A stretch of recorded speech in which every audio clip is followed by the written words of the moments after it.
오늘 우리에게 주신 하나님의 말씀은 다니엘서 1장에서 6장까지입니다. 다니엘서 서론 첫 번째 시간 중에서 오부에 해당하는 말씀입니다. 지난 수요일날 했었던 말씀 그 다음부터 보도록 하도록 하겠습니다. 제목을 다 함께 읽어보겠습니다. 다니엘서 서론 첫 번째 오부, 하나님의 절대 주권과 경륜. 지극히 높으시니 하나님이 자신의 뜻대로 세상을 다스리심을 깨달아 알라. 아멘. 저희가 이렇게 말씀을 하나하나 읽고 있습니다. 그만큼 다니엘서를 성경책 이외의 것으로 읽지 말라는 겁니다. 무슨 비밀을 캐는 듯한 그런 신비주의로 전락시켜서는 안 된다는 것을 강조를 하면서 말씀 하나하나를 읽어 나가고 있습니다. 오늘은 지난 수요일날 했었던 말씀 그 다음부터 계속해서 말씀을 보도록 하겠습니다. 제가 늘 강조하는 거, 다니엘서 읽기의 주안점은 잊어서는 안 됩니다. 매 절을 읽을 때마다 왕이라고 칭하는 것은 세상으로 읽으면서 왕이 하는 것과 하나님이 하시는 것을 구분하면서 비교하면서 읽어야 됩니다. 자꾸 이렇게 읽다 보면 말씀이 아니라 내가 삶 속에서 겪게 되는 모든 사건 하나님의 시각과 세상의 시각이 어떻게 다르게 되는지를 분별하게 됩니다. 또한 왕의 명령, 즉 세상 삶의 현실, 이것이 우리를 둘러싸고 있다 하더라도 다니엘과 세 친구의 선택을 했듯이 오늘도 우리가 어떻게 하나님 앞에서 참된 신앙인으로서 오늘을 살아내야 하는 선택을 하게 되는지를 배우게 된다고 말씀을 드렸습니다. 저희가 지난 시간에 3장을 다 했고 4장을 말씀을 나누고 있었습니다. 특별히 3장 1절에 이런 말씀이 나왔죠. 느부갓네살 왕이 금으로 신상을 만들었으니 높이는 60규빗이요 너비는 6규빗이라 그것을 바벨론 지방의 두라 평지에 세웠더라 라고 시작하면서 이 3장은 2장이 하나님을 찬양하면서 하나님의 은밀한 비밀을 알게 되는 은혜를, 즉 비밀을 알게 됐다는 것은 하나님을 만나는 사건을 경험했음에도 불구하고 3장에는 오히려 하나님의 적그리스도로 바뀌는 모습을 보여주었다고 말씀을 드렸습니다. 그런데 여기서 좀 특이한 것은 바벨론 지방의 두라 평지에 세웠더라라는 이 부분입니다. 우리는 흔히 이런 부분들을 아주 가볍게 지나가는 경향이 있습니다. 왜냐하면 그 전에는 분명히 다니엘이 궁정에 있었고 아주 높은 위치에 세워져 있다는 것을 보여주고 있는데 갑자기 3장에 가선 두라라는 평지의 장소를 바꾸고 있기 때문입니다. 그래서 사실 이 다니엘서에서는 장소의 변화가 가리키는 신학적 함의가 매우 크다고들 학자들이 이야기합니다. 예를 들어서 다니엘서에서는 여러 가지 장소들이 나오죠. 먼저 바벨론이라는 것도 나오고 바사라는 것도 나오고 엘람이라는 것도 나옵니다. 이것들이 작게는 다 도시 국가들입니다. 메소포타미아와 티그리스강 주변에 있는 지역을 특별히 고대 근동이라고 역사의 출발점들이라고 이야기했었던 수많은 도시 국가들 중에 하나인데 이것이 강성해져서 제국을 이루면서 심지어 이 애국까지 영향을 미치는 거대한 제국들로 탄생하게 됩니다. 거기에는 고대 문명의 발상지라는 문화의 힘을 깔고 있습니다. 세상 문화의 힘이었죠. 바벨론 문화 이전에 사실은 수메르 문명이라는 그런 고대의 문명들이 자리 잡고 있었던 지역들입니다. 이 제국이 먼저 나오게 되죠. 이것은 어떤 역사나 연대를 나타내는 중요한 표식입니다. 예를 들어서 바벨론 제국이 나면 이것은 바벨론이 고대 근동 지역을 다스렸던 시대라는 것을 알게 됩니다. 또 바사가 등장할 때는 바벨론의 역사가 무너지고 그 다음에 바벨론 다음에 거대한 제국을 이뤘던 바사, 즉 페르시아 제국이 다스리던 또 다른 시대에 접했구나라는 것을 알게 되는 중요한 표식입니다. 여러 도시들이 나오게 되죠. 예를 들어서 산성, 엘람의 수도급 거점입니다. 또한 이것은 시간의 흐름을 알려주기도 하고 세력의 힘의 변화를 이야기해주고 또 문화의 흐름을 이야기해 줍니다. 또 중요한 게 있습니다. 특별히 강과 그 수역 지역들이 나오게 되죠. 예를 들어서 히데겔이라고 하는 것은 성경에서 티그리스 강을 히데겔이라고 음역을 해 놓았습니다. 그발이라는 것은 우리가 에스겔서에서도 잘 알고 있죠. 그발 강가라고 하는 강가를 나타내고 있습니다. 이것도 유프라데스강, 티그리스강 근처에 있는 지류를 이야기했죠. 그 다음에 이 강이 차지하고 있는 의미는 특별히 에스겔서에서는 어떤 의미였습니까? 또 시편에서 가장 슬픈 노래라고 하는 것에서도 강가가 나왔죠. 이 강가는 포로로 끌려간 사람들이 예배를 드리던 장소였습니다. 그래서 이것은 강가이지만 단순히 강이구나라고 생각하는 것이 아니라 하나님이 임재하셨던 예배의 장소요 하나님의 계시의 장소라는 사실을 영적인 어두움에서 빛을 밝혀주는 영적인 접촉점이 되었던 지역들이라는 것을 간접적으로 말해줍니다. 특별히 오늘 이 다니엘서에 등장한 두라 평지라는 것은 조금 특별한 의미를 가지고 있습니다. 두라 지역이라고 해도 되는데 두라 평지라고 합니다. 중론을 이룬 거는 아니지만 그래도 함의로서 이스라엘 하면 대표적인 게 산입니다. 시온산성. 그런데 평지라고 하는 것은 엘리야 때도 그런 이야기를 했죠. 여호와는 산의 신이다 라는 말을 했습니다. 그래서 그들은 평지에서 싸우면 이길 것이라고 생각했습니다. 두라라고 하는 지역명은 구체적인 이름입니다. 즉 이것은 역사성을 강조합니다. 구체적으로 삶의 현장을 이야기하면서 평지라는 말을 넣어서 세상 사람들이 좋아하는 풍요를 상징하면서 하나님의 영역이 하나님의 개입이 미치지 않는 곳이라고 암묵적으로 표시를 하는, 그러나 그곳에서도 하나님이 적극적으로 지배하시고 개입하시고 다스리시는 하나님의 백성들이 존재하는 곳이라는 것을 나타내고 있습니다. 특별히 이 두라 평지는 오늘 이 다니엘서 3장이 어떤 곳입니까? 거대한 적그리스도를 표시하는 바벨론 왕이 자신의 머리 느부갓네살을 상징하고 영원한 나라를 꿈꾸었던 금으로 처음부터 머리부터 발끝까지 만들어 놓은 거대한 산성이 세워지는, 그리고 그것을 숭배하는 장소였습니다. 즉 사탄의 우두머리들이 모두 모여있는 곳이라고 할 수 있습니다. 두라 평지는 공적인 우상숭배의 장소요, 또 강요가 이루어지고 참된 신앙인이 서 있을 수 없는 곳이라는 것을 상정하고 있습니다. 오늘날의 우리들의 현장에서는 어떤 것이 될까요? 직장도 될 수 있고 가정도 될 수 있고 또 사회도 될 수 있습니다. 학교도 될 수 있고요. 하나님의 뜻대로 하나님의 말씀대로 살 때 온갖 핍박이 존재하는 장소입니다.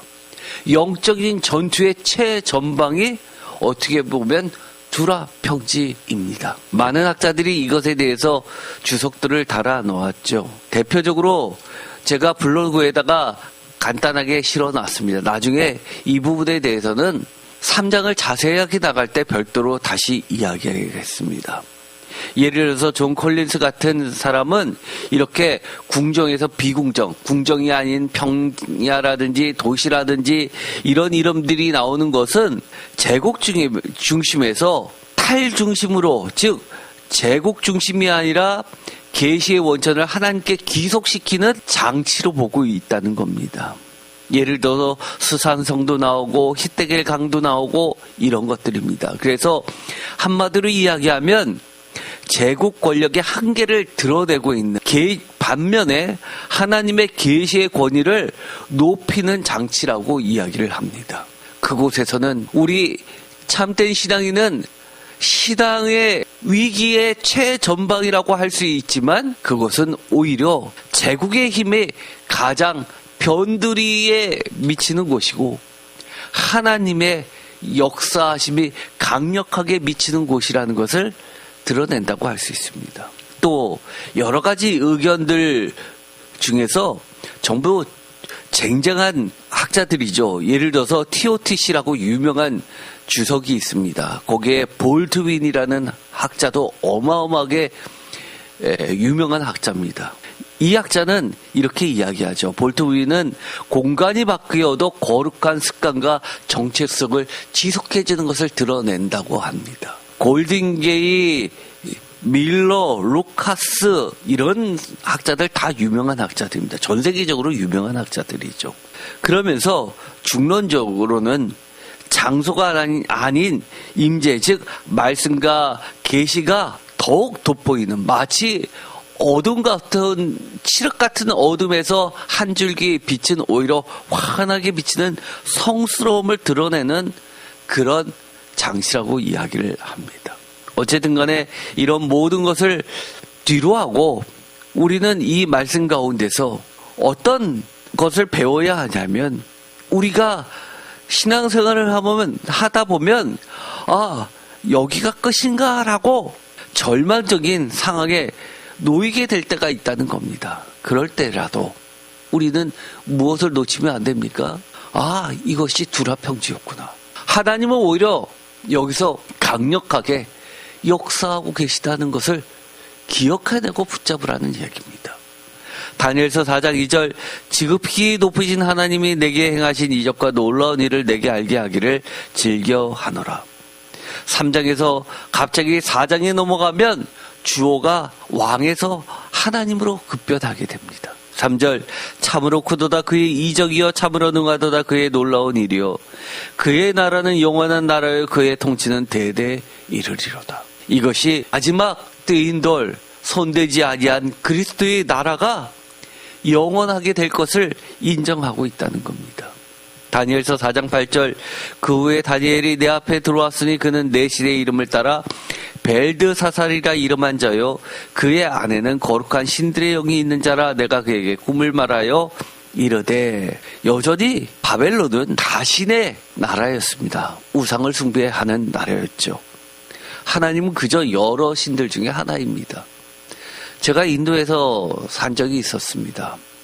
인도에서 힌두교에 유명하다는, 인도 사람들이 신혼여행을 가면 반드시 들른다는 그런 성지 같은 데를 간 적이 있었습니다. 대성당이라는 데를 들어갔는데 어마어마하게 큽니다. 그런데 들어가서 제가 깜짝 놀랐죠. 정면에 힌두교의 신이 있고 양옆에 큰 벽면에 그림이 걸려 있었는데 한쪽은 부처였습니다. 또 다른 쪽의 벽면에는 예수님이 양들을 이끌면서 양을 이렇게 안고 있는 장면이었습니다. 제가 들어가니까 거기에 있었던 사제 같은 사람이 저를 보면서 웃으면서, 외국인이니까 종교가 뭐냐고 물어봐서 기독교라고 얘기했습니다. 그랬더니만 자기네들도 예수를 이렇게 인정하고 있다고 얘기했습니다. 자기네들은 모든 종교적 싸움을 극복해내는 참된 평화의 종교라고 저한테 이야기를 하면서 설교를 하려고 해서 제가 됐다고 그러면서 거부했습니다. 세상은 오늘날의 21세기 대한민국은 어떻습니까? 이런 식입니다.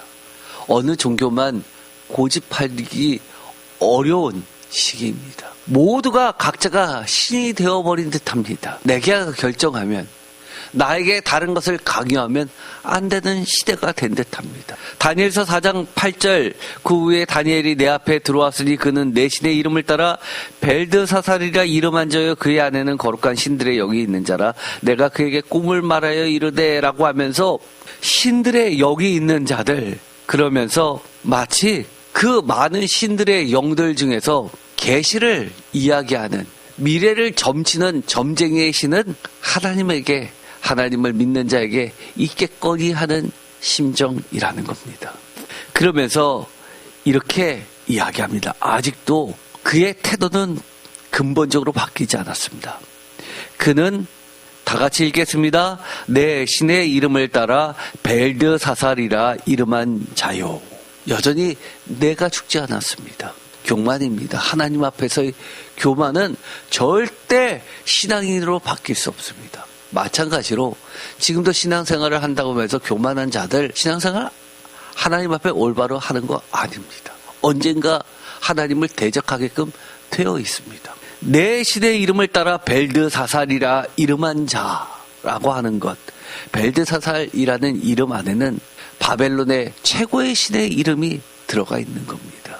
그러면서 다니엘서 4장 9절 박수장 벨드사살아 내 안에는 거룩한 신들의 영이 있은즉 어떤 은밀한 것이라도 내게는 어려울 것이 없는 줄을 내가 아노니 내 꿈에 본 환상의 해석을 내게 말하라. 마술사의 우두머리인 벨드사살아 내 안에는 거룩한 신들의 영이 있으니 어떤 비밀도 내게는 어렵지 않을 줄을 내가 안다. 내가 꾼 꿈을 해몽하여 보아라. 여전히 명령합니다. 내가 꾼 꿈, 그저 점쟁이로만 생각하는 겁니다. 많은 사람들이 하나님을 믿는 이유, 나에게 돈을 벌어다 주기 때문에, 위험에서 건져주기 때문에 그렇게 우상 취급합니다. 우리가 믿는 신앙은 어떤 신앙입니까? 점검해 봐야 됩니다. 무엇이 다른지 우리 스스로 하나님 앞에 증명해내야 합니다. 제가 나중에 이 바뀐 이름들에 대해서 별도로 말씀을 드리도록 하겠습니다. 강론을 들어갈 때 한 장 한 장 1장을 읽어나가면서 이 이름들에 대해서 말씀을 드리겠습니다. 바뀐 이름들은 전부 다 바벨론의 시대의 이름이 들어가 있습니다. 하나님의 이름이 들어간 이름에서 이처럼 바벨론의 신들의 이름을 집어넣었다고 달라집니까? 많은 사람들이 이렇게 이야기합니다. 왜 성경에 들어갔는데 계속해서 이처럼 바벨론의 이름을 불러야 됩니까? 라고 물어봅니다. 많은 학자들이 이렇게 이야기하죠. 중론은 이겁니다. 이름을 무엇으로 칭하던 간에 이들의 정체성은 바뀌지 않는다는 겁니다. 상대방이 어떻게 부르든 간에 내 중심에는 하나님을 향한 그 신앙에는 전혀 달라지지 않는다고 합니다. 제가 이 세상에 어떤 존재로 삽니까? 많은 사람들이 저를 어떻게 보든지 저는 하나님 앞에 그리스도인입니다. 여러분도 그러시리라고 저는 믿고 있습니다. 다니엘서 4장 10절 내가 침상에서 나의 머릿속으로 받은 환상이 이러하니라. 내가 본즉 땅의 중앙에 한 나무가 있는 것을 보았는데 높이가 높더니 높다라고 이야기합니다. 마치 바벨탑이 하늘을 닿을 듯하게 높은 것처럼 보입니다. 사실 이 다니엘서 4장 10절 이하에 나오는 꿈은, 환상은 사실은 우주수, 코스메틱 트리입니다.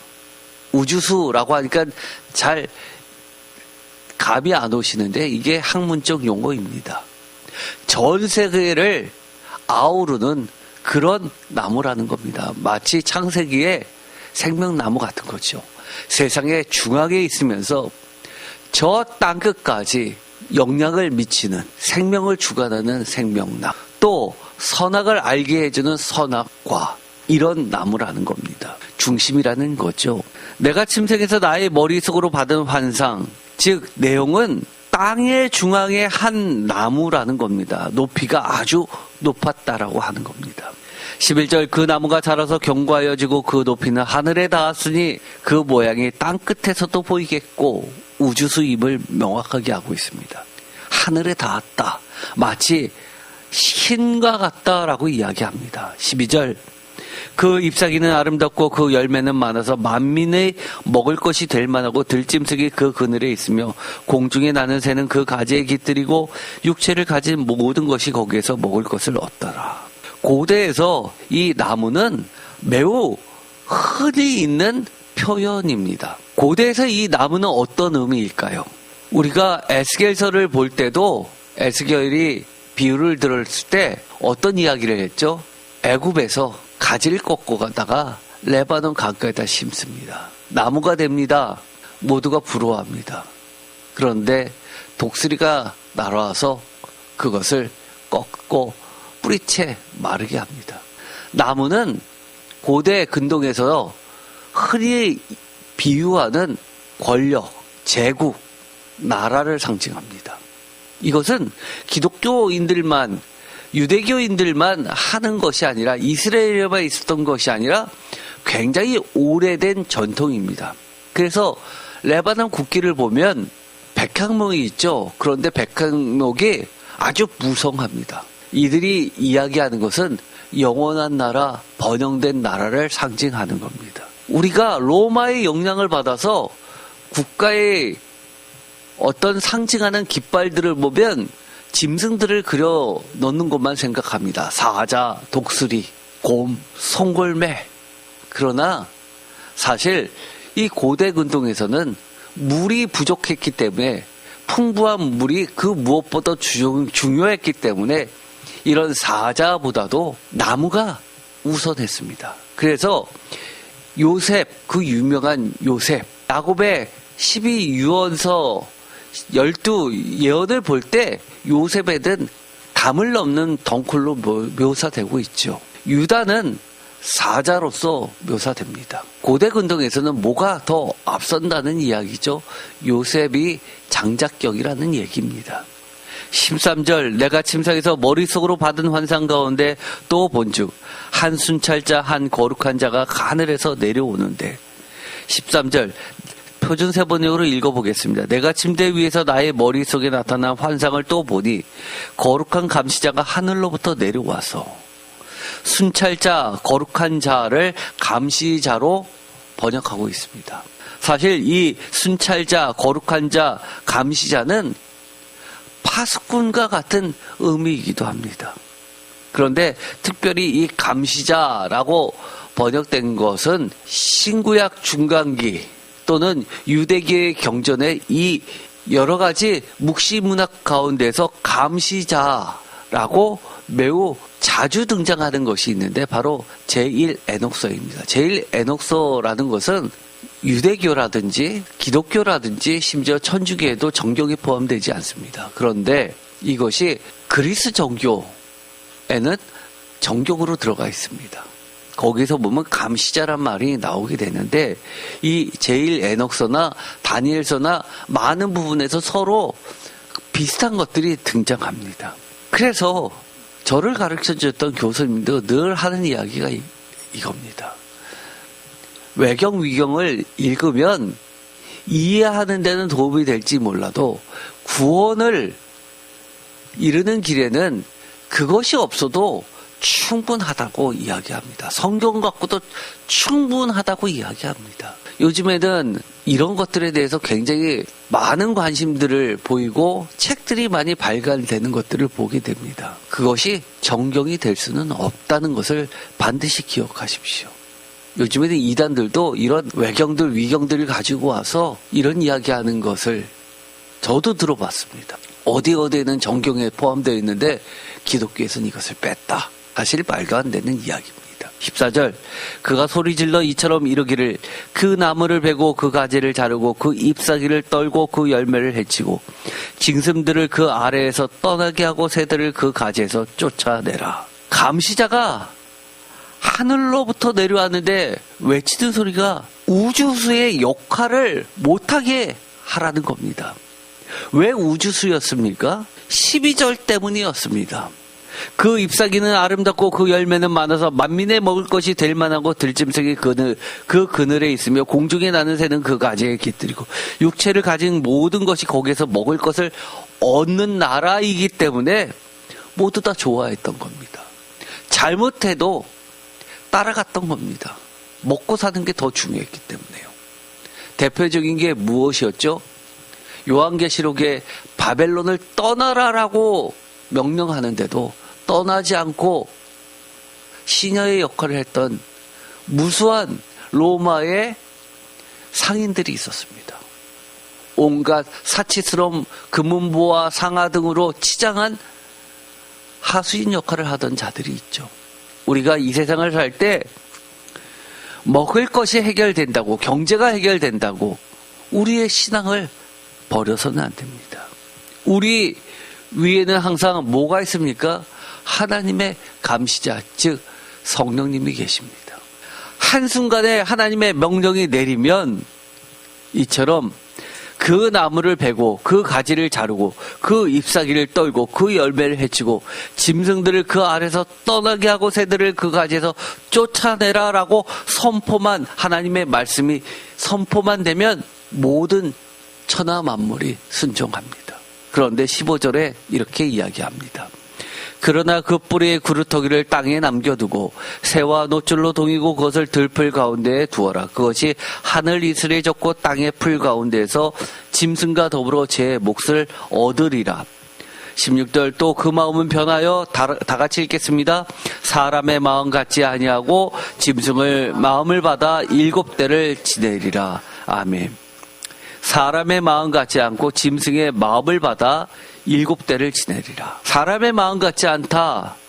고대 사회에서 특별히 히브리 사고에서 마음은 생각입니다. 한자에도 그런 것이 있죠. 마음 십자가 붓으로서 사고에도 들어갑니다.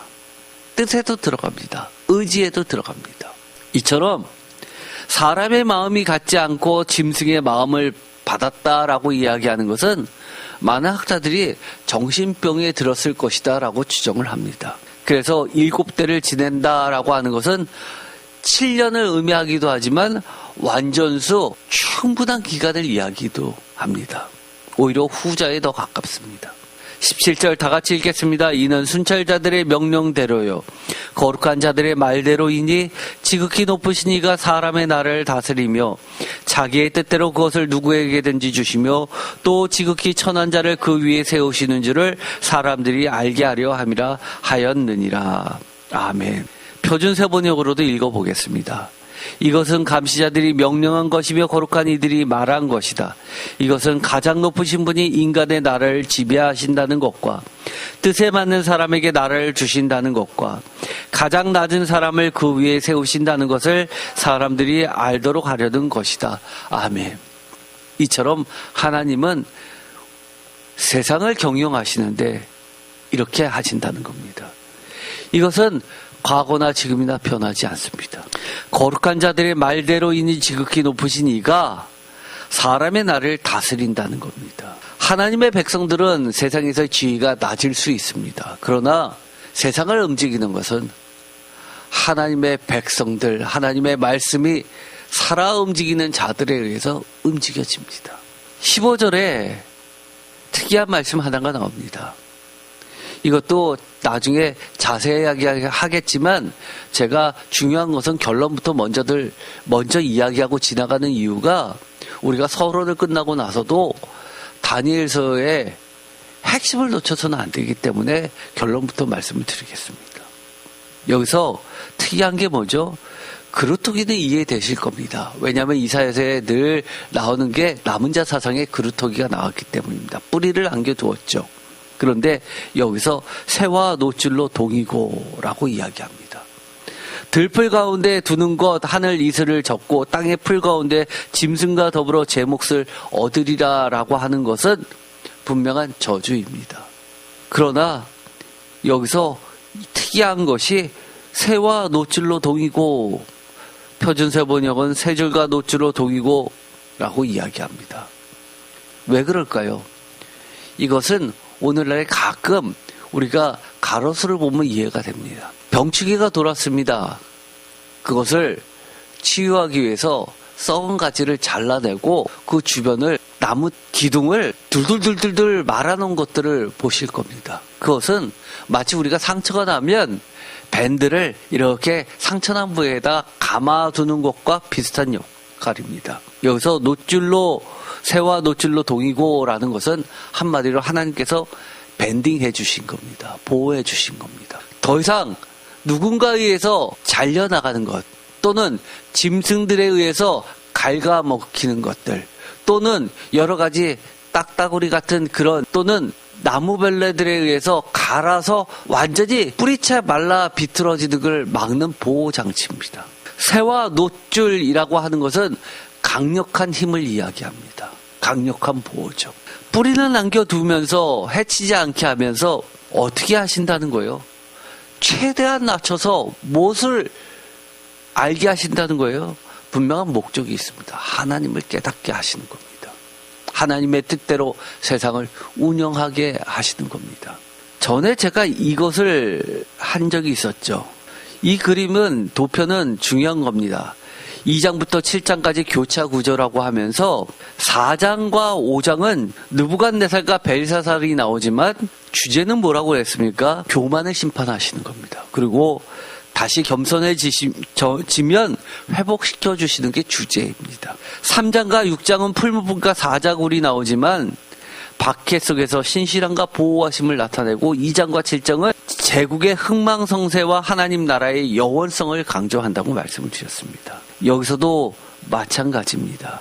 이처럼 하늘에서 내려와서 하늘의 명령대로 이루어졌는데 나무를 완전히 자르지 않고 새와 노줄로 동이는 것, 이것은 한마디로 하나님께서 최대한 낮춰서 깨닫게 다시금 하나님의 은혜를 받게끔 마지막 기회를 주시는 겁니다. 다니엘서 4장 18절 다니엘이 이렇게 이야기하죠. 나 느부갓네살 왕이 이 꿈을 꾸었나니 너 벨드사사라 그 해석을 밝히 말하라. 내 나라 모든 지혜자가 능히 내게 그 해석을 알게 하지 못하였으나 오직 너는 능히 알리니 이는 거룩한 신들의 영이 내 안에 있습니다 라고 하면서 그의 부족한 마음을 하나님을 아는 지혜가 한참 모자란 그에게 하나님은 다니엘을 통해서 마지막 기회를 제공해 주는 것입니다. 그러면서 다니엘이 이렇게 이야기하죠. 4장 24절 왕이여 그 해석은 이러하니라 곧 지극히 높으신 이가 명령하신 것이 내 주 왕에게 미칠 것이다. 임금님에게 미친다고 이야기합니다. 그런데 여기서 중요한 표현을 하죠. 가장 높으신 분이 내리신 명령이 이 얘기는 뭡니까? 바벨론 왕보다도 더 높으신 분이 있다는 겁니다. 우리가 왕 앞에서 이렇게 당당하게 얘기할 수 있습니까? 이렇게 하라는 얘기입니다. 나에게는 다니엘처럼 꿈을 해석할 능력이 없습니까? 그래서 못합니까? 그렇다는 얘기는 아직까지도 이 다니엘서를 무슨 점쟁이 비법책으로 읽고 있다는 얘기입니다. 우리에는 뭐가 있습니까? 하나님을 아는 지혜가 있는 겁니다. 더 이상 뭐가 필요합니까? 그게 지혜인데, 그것이 아니면 지혜가 아닌데 여전히 우리는 나는 다니엘이 아니라고 생각합니다. 그러나 우리는 그 어떤 자 앞에서도 나를 좌지우지할 수 있다고 생각하는 모든 자 앞에서도 내가 말을 조심해야 되는 자 앞에서 가장 높으신 분이 내리신 명령은 가장 높으신 하나님이 하신 말씀은 언제나 진리이고 실제로 역사라고 이야기하고 행동해야 되는 겁니다. 다니엘서 4장 25절 왕이 사람에게 쫓겨나서 들짐승과 함께 살며 소처럼 풀을 먹으며 하늘 이슬에 젖을 것이요 이와 같이 7대를 지날 것이라. 그때 지극히 높으신 이가 사람의 나라를 다스리시며 자기의 뜻대로 그것을 누구에게든지 주시는 줄을 아시리이다. 여기서 중요한 게 뭡니까? 아시리이다. 표준세 번역으로 읽어보겠습니다. 하반절을 다 같이 읽어볼까요? 비로소 가장 높으신 분이 인간의 나라를 다스리신다는 것과 누구든지 그의 뜻에 맞는 사람에게 나라를 주신다는 것을 깨달으실 것입니다. 아멘. 하나님이 대한민국을 집사님에게, 권사님에게 주셨을까요? 저는 주셨다고 믿습니다. 대통령에게 주셨을까요? 아니요. 우리는 대통령이 왜 감시자가 있다는 걸 알아야 됩니다. 그 감시자가 이 나라를 누구에게 주었습니까? 하나님을 아는 참된 지혜를 가진 신실한 크리스찬들에게 주신 겁니다. 왕이 명령한다고 우리가 다 따라야 됩니까? 아닙니다. 분별해야죠. 하나님에 대한 적그리스도인지 아닌지를 따라서 우리는 분별하면서 선택해야 되는 겁니다. 저는 악법도 법이다라는 것을 믿지 않습니다. 악법도 법이다라고 했던 이들이 코로나 때 어떻게 교회 문을 많이 닫았습니다. 저는 악법도 법이라는 것이 얼마나 잘못된 진리라는 것을 몸으로 저항했습니다. 다니엘서가 이야기하는 것은 저항입니다. 요한계시록이 이야기하는 건 저항입니다. 두 개의 큰 차이는 이렇습니다. 많은 학자들이 그렇게 이야기하죠. 요한계시록은 보다 적극적인 저항이라고 이야기합니다. 액티브하다고 이야기합니다. 싸웁니다. 그런데 다니엘서에서는 그런 부분이 하나도 없습니다. 그저 당합니다. 하나님께서 구해주십니다. 패시브합니다. 그래서 이것을 잘못 오해하면 어떻게들 이야기하냐면 다니엘서를 통해서 하나님께서 이야기하는 것은 마치 3.1 운동처럼 그렇게 패시브한 것을 이야기하지 무력을 통해서 광복 운동을 했던 그런 폭력은 아니라고 주장하시는 분들이 계십니다. 아닙니다. 그런 거 아닙니다. 많은 기독교인들이 광복군에 들어갔습니다. 다니엘서가 이야기하는 것은 비폭력을 강조하는 게 아니라 이처럼 당하는 것 외에는 아무것도 할 수 없는 연약한 의인들의 모습을 다니엘이라는 대표 인물로서 그려내고 있는 겁니다. 내가 할 수 있는 저항의 최대치는 내 목숨을 내놓으면서도 신앙을 지켜내는 것 말고는 달리 할 수 있는 게 아무것도 없는 자들이라는 겁니다. 쉽게 말해서 세상에서 짓밟으면 짓밟힐 수밖에 없고 버려지면 버려질 수밖에 없는 존재들이지만 하나님은 그들을 보호하고 계시다는 것을 이야기하는 겁니다. 이것이 폭력이다 비폭력이다를 이야기하는 게 아니라는 겁니다. 명확히 우리는 이해할 필요 있습니다. 여러분은 어떤 것에 들어가나요? 때로는 힘을 발휘할 수도 있고 때로는 아무런 힘이 없을 수도 있습니다. 우리가 인생에 살 때는. 그러나 요한계시록이든 다니엘서든 그 뒤에서 싸우시는 분이 계십니다. 요한계시록은 어린 양 예수 그리스도와 그 뒤를 따르고 있는 목배인 성도들, 거룩한 백성들이. 다니엘서에는 누가 있습니까?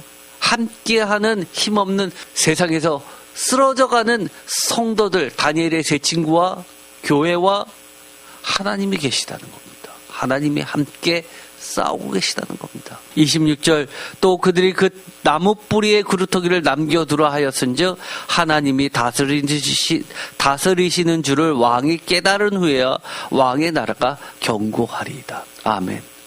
우리의 삶이 견고하기를 원합니다. 어떨 때 견고해질까요?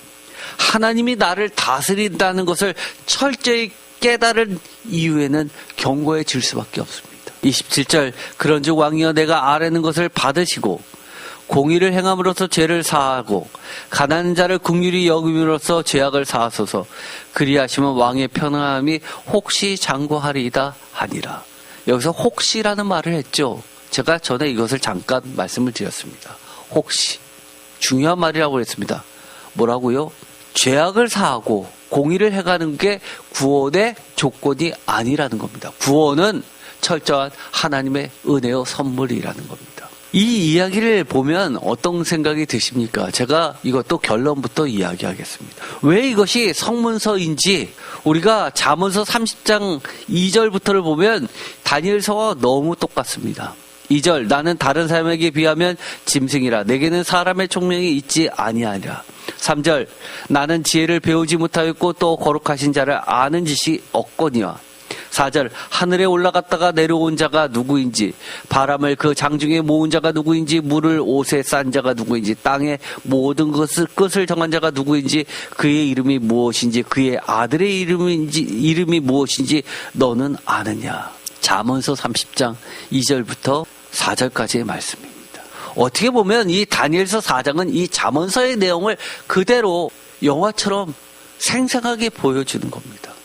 또 있습니다. 만약에 이것이 성문서가 아니라 역사서로 읽는다면 우리가 성문서 중에서 역사서로 읽혀질 만한 게 하나 있습니다. 뭐가 있죠? 성문서 중에 들어가 있는 거. 에스더서가 있습니다. 그거는 역사서가 아니라 성문서입니다. 성문서의 범위가 그만큼 넓습니다. 그런데 제가 서론때 이야기했죠. 에스더서는 역사에 관련된 이야기지만 어디에 어떤 역할을 하냐 하면 예배에 중요한 역할을 한다고 했습니다. 어떨 때 반드시 읽는다고 그랬죠? 불임절. 그것에 관련된 성문서 5권이 뭐라고 그랬죠? 메길롯이라고 했습니다. 예를 들어서 맥추절에는 룻기서를 읽는다고 그랬죠. 이처럼 불임절에 읽습니다. 이것이 역사와 아닌 것의 큰 차이입니다. 불임절, 그런 사건이 에스더서를 통해서 드러났습니다. 그리고 나서 뭐가 생겼죠? 불임절이라는 게 생겼습니다. 이 정도 되면, 다니엘서에 이 정도 되면 무슨 절기가 하나라도 있어야 될 겁니다. 그런 사실은 역사 가운데 이러한 절기가 형성되어 있지 않습니다. 또 세계 고고학을 통해서 밝혀낸 역사를 통해서 보더라도 느부갓네살이 이처럼 7년 동안 정신병에 걸렸다는 기록도 전혀 남아있지 않습니다. 이것은 철저하게 좀 전에 읽었었던 전도서 또는 잠언서의 내용을 우리에게 보여주는 겁니다. 또 에스더서하고 비교할 만한 게 한 가지 더 있습니다. 에스더서에 보면 맨 뒤에 어떤 이야기가 나오죠? 혹시 에스더서 잘 아십니까? 사람들이 에스더서는 너무 간단하고 다 안다고 생각해서 한두 번 읽고 잘 안 읽습니다. 그런데 에스더서 뒤에 보면 아주 중요한 이야기가 나옵니다. 금식 이야기가 나오고요. 구제 이야기가 나옵니다. 그것이 유대인의 전통으로 남는다는 이야기가 들어가 있습니다. 대표적으로 예수님 시대에 산상수훈의 금식 이야기와 구제 이야기가 들어가 있습니다. 그만큼 예수님도 에스더서의 전통, 에스더서를 통해서 처음 유대교의 하나의 규칙처럼 세워진 전통을 중시했었다는 이야기입니다. 그런데 이 다니엘서에서는 그러한 전통이 하나도 절기나 어떤 규례로 남아있는 것이 없습니다. 심지어 이렇게 이야기합니다. 27절에는 혹시라고 이야기하면서 철저하게 그러한 것이 하나의 구원의 하나님의 은혜의 조건이 아니라고 이야기를 하는 겁니다. 중요한 이야기입니다. 성경은 구약 처음부터 신약 마지막까지 구원은 철저히 하나님의 은혜요 선물을 강조하고 있습니다. 다니엘서 4장 28절 이 모든 일이 다 느부갓네살 왕에게 임하였느니라. 12달이 지난 후에 내가 바벨론 왕궁 지붕에서 거닐세 나 왕이 말하여 이르되 이 큰 바벨론은 내가 능력과 권세로 건설하여 나의 도성으로 삼고 이것으로 내 위엄의 영광을 나타낸 것이 아니냐 하였더니 30절 이것을 읽으면 여러분이 어떠십니까? 이 이야기를 할 시점은 다니엘의 꿈 해몽을 들은 이후입니다. 그런데 이렇게 이야기합니다. 이 큰 바벨론은 내가 능력과 권세로 건설하여 나의 도성으로 삼고 이것으로 내 위엄의 영광을 나타낸 것이 아니냐 하였더라. 아니냐 수사 의문문을 통해서 더욱 강조하고 있습니다. 와 대단하네 이런 생각 듭니까? 저는 이거를 듣고 나서 뭐지? 이런 생각부터 들었습니다. 31절 다 같이 읽겠습니다. 이 말이 아직도 나 왕의 입에 있을 때 하늘에서 소리가 내려 이르되 느부갓네살 왕아 내게 말하노니 나라의 왕위가 내게서 떠났느니라. 아멘. 왕권이 너에게서 떠났다 라고 표준세 번역은 번역합니다. 그것도 소리가 하늘로부터 왕의 입에서 채 말이 떨어지기도 전에 들렸다라고 번역하고 있습니다. 무섭지 않습니까?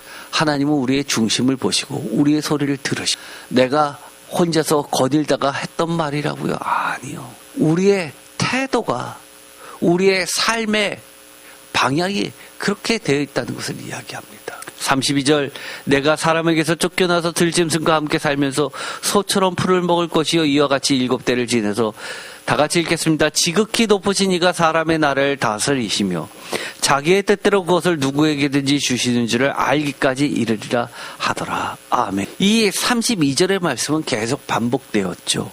지극히 높으신 이가 사람의 나라를 다스리시며 자기의 뜻대로 그것을 누구에게든지 주시는 줄을 알기까지 이르리라. 이것이 다니엘서 4장의 핵심입니다.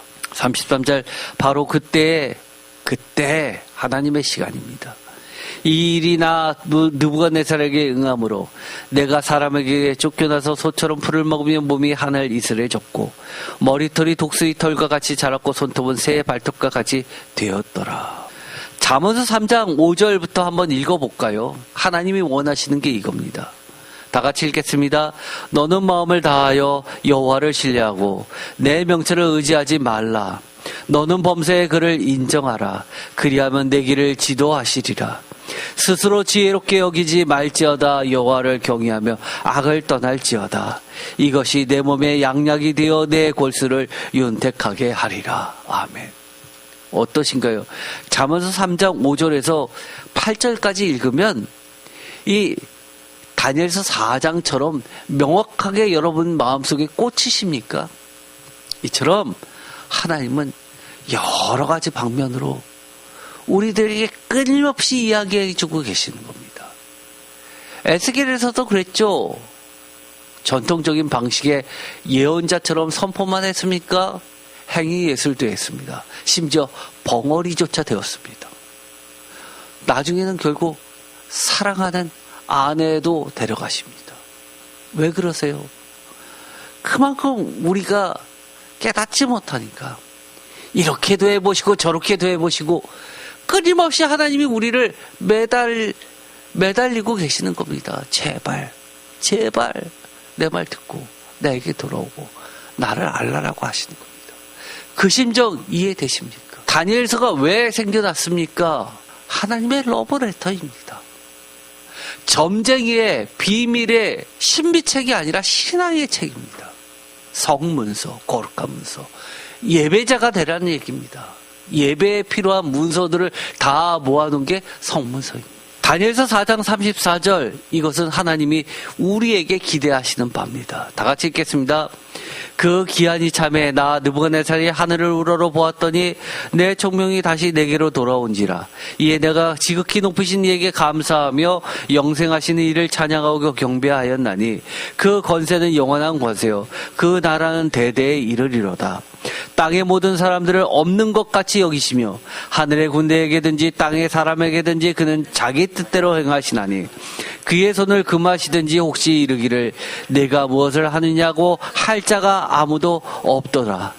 그때 내 총명이 내게로 돌아왔고 또 내 나라의 영광에 대해서도 내 위엄과 광명이 내게로 돌아왔고 또 나의 모사들과 관원들이 내게 찾아오니 내가 내 나라에서 다시 세움을 받고 또 지극한 위세가 내게 더하였느니라.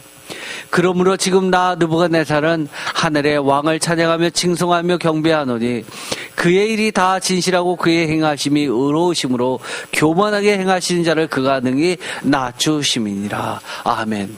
뭐를 하신다고요? 왜 이렇게 하셨다고요? 교만 낮추시기 위해서입니다. 우리가 하나님 앞에 아직도 하나님을 찬송한다고 하면서 교만하십니까? 그러면 느부갓네살 왕이나 다름없는 겁니다. 우리는 짐승과 다름없습니다. 하나님은 이것을 알려주시는 겁니다. 다니엘서 5장은 벨사살이 등장합니다.